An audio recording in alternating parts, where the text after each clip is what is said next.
Well, the Attorney General frustrated Democrats say by thwarting their attempt to expose more information about the firing of the FBI Director, Jim Comey.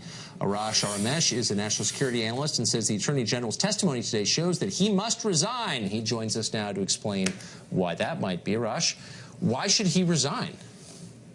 Well, let's begin by explaining that Mr. Sessions should not have been there to begin with as Attorney General. But since President Trump values loyalty so much, and he happens to create a little cult of personality around him, Mr. Sessions, this senator, embattled as a nominee for a federal courtship. He finally got the position. Now, I'm not saying, and let's be clear about this, okay, I'm not saying any of these guys are traitors. What's the point? I'm not. Okay. I'm you're not saying they're traitors. Guys okay, are traitors. How not at all. Okay. Far from right. it. Right. Far from it. Unlike your camp that called President Obama not an American, they called him a Muslim from Kenya, and so on and so forth.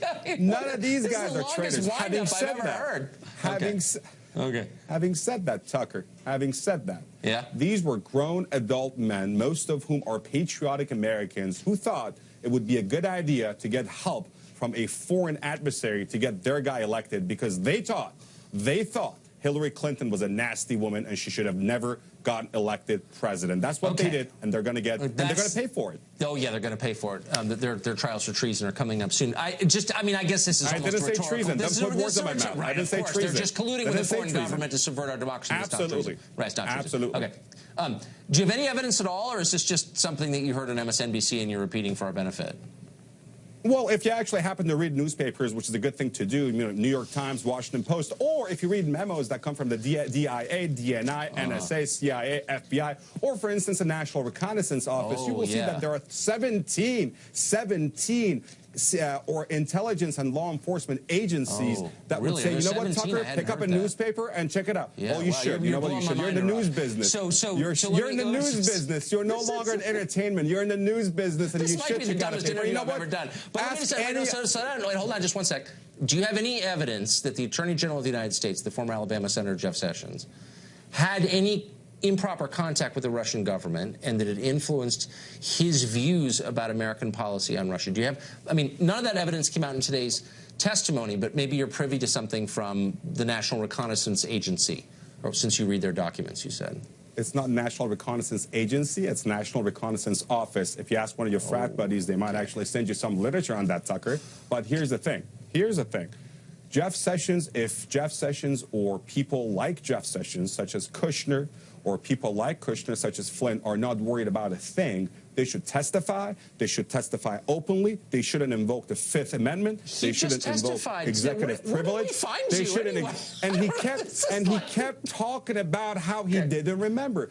He's a former prosecutor. Now we're almost out of time. He has a bad memory. The sands are flying through the hourglass now, but do you have any evidence, again, that Jeff Sessions had improper contact with the Russian government and that in some way influenced his behavior that undercut American interests in favor of Russian interests, that he did something wrong? Do you have any evidence of that at all?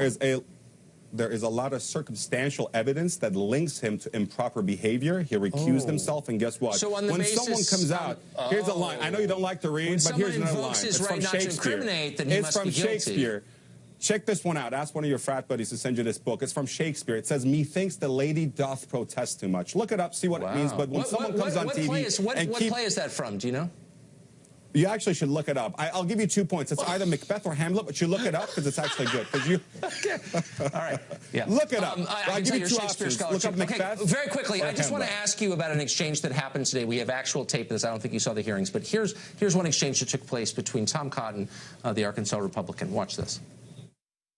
Do you like spy fiction? Have you ever, in any of these fantastical situations, heard of a plot line so ridiculous that a sitting United States senator and an ambassador of a foreign government colluded at an open setting with hundreds of other people to pull off the greatest caper in the history of espionage? Thank you for saying that, Senator Cotton. It's just like through the looking glass. I mean, what is this? Now, if a person would collude with a foreign government, a person in authority, like a senator or a sitting attorney general, that person would be a deeply bad and immoral person, even really an evil person, someone selling out his own country. Is that really what you're saying about Attorney General Jeff Sessions? You know, the first thing I said coming on your show, Tucker, was I don't think these men are traitors, but I think they thought it would be a good idea to get some help from anybody, including a foreign adversary, to get their boy elected. That's a problem. They're going to pay for it. And guess what, Tucker? We got Democrats in this country. We got Republicans. We got conservatives. You've been on for a long time. You've been around for a long time. But the third group of people that are scary and dangerous, and I hope someone like you don't well, I got an Apple Watch too. It's actually nice. You get one. But the third group of people are called Trump loyalists. And if he's creating a cult of personality, it's your responsibility and it's your duty to question that and to bring that down. Because if you don't do that...